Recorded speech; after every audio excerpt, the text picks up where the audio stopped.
Okavango. Okavango. Yeah. And this is an ancient name that's been in this place forever. Nobody knows where that name came from. And you guys are there. This movie explains a little bit about the life of this area and why it's so important to kind of keep the soul of a place. Yeah, exactly. So in a time now when we wake up every morning, we're almost all in a period of post-traumatic stress because, the environmental news is so bad. We wanted to shine a spotlight on a place, Okavango, that is still pure and pristine and intact and has that integrity.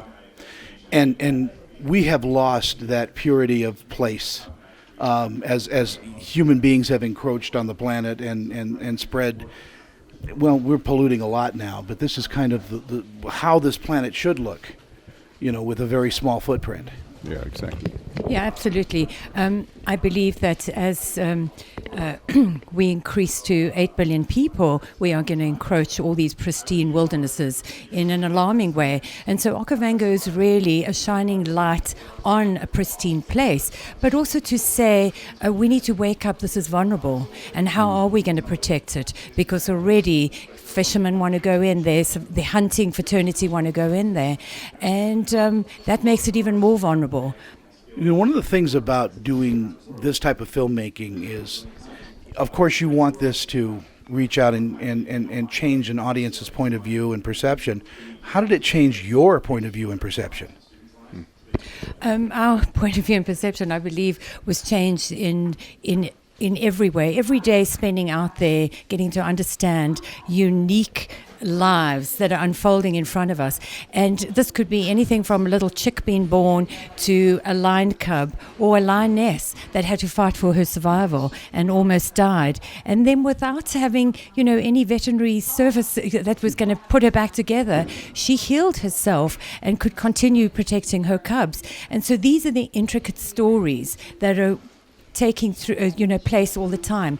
But then we had a tough journey ourselves. And so we had a similar situation happen to us where we were fighting for our own survival.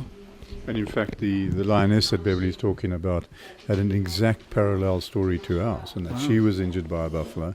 So were we. Beverly was in hospital for 5 months or something like that, and died a couple of times in my arms. And so it was a real journey, and that sort of discovery of soul and connecting to that place. So it's been wonderful.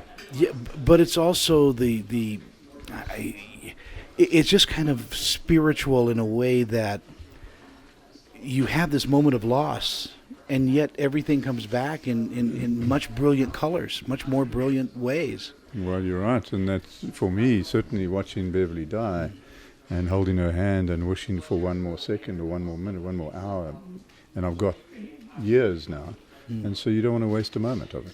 I love your terminology, much more brilliant colors, because that's exactly what it has been for both of us.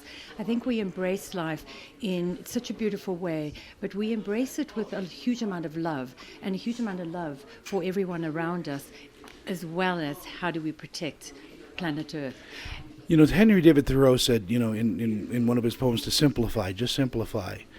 And it's very interesting to me how nature, how some of these places on Earth that are still pristine, it's a very simple existence and yet very, very profound. Can you comment on that? Definitely. I'm often surprised by people who say, nature's so complicated and so complex. I go, no, it's not. It's simple. Yeah. You can describe it in a sentence basically, but it's simple. It's pure. It knows exactly what it wants. And every now and again we overcomplicate it. Now you're premiering tomorrow here at Sundance, and I'm thinking you're going to get probably an amazing, because we live in an age now where people are very much attuned to how this planet works and undoing some of the things that we've done.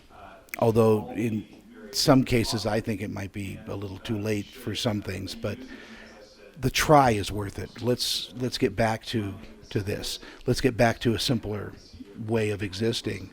We can still have our complications, but I think how we relate to each other is how nature relates to us, right? Yeah. Absolutely. And I think it's never too late, because if we look at how quickly nature can come back, even if we've, created a concrete jungle around it, and you let it go, nature comes back. So if we do put that effort in, I do believe there's a lot we can do. You just made me think of that wonderful photo in New York City of the daisy coming up in the cement. Yeah. Now, listen, what is your next project? I mean, there must be more.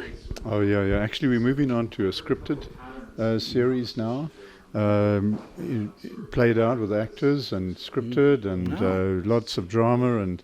But it's really looking at the things that we've discovered while we're working on the Okavango series, which is the wildlife crime. So we're going to follow wildlife crime and how it's linked to both drugs and to prostitution, human trafficking, and of course rhino and elephant products at the core of it. Yeah, and I think we ought to end on that note, because we are capable of some great, great things, but we also, I guess we need to get out of our infancy and just start loving each other again and not being so afraid. I think fear is what motivates most of all this, is fear of loss, fear of not having anything. And again, waking up every day and trying to be the best version of ourselves. And that's all we can hope for. Exactly. Well, congratulations on premiering here. I want to get back with you as what the audiences have felt about this movie. I hope it streams soon on one of the streaming services. You guys are amazing, and continue the work, and I can't wait to see the series. Tony, thank you so much. Thanks, Tony. Thank you so much. It was a pleasure. Thank you, Tony. Just a pleasure.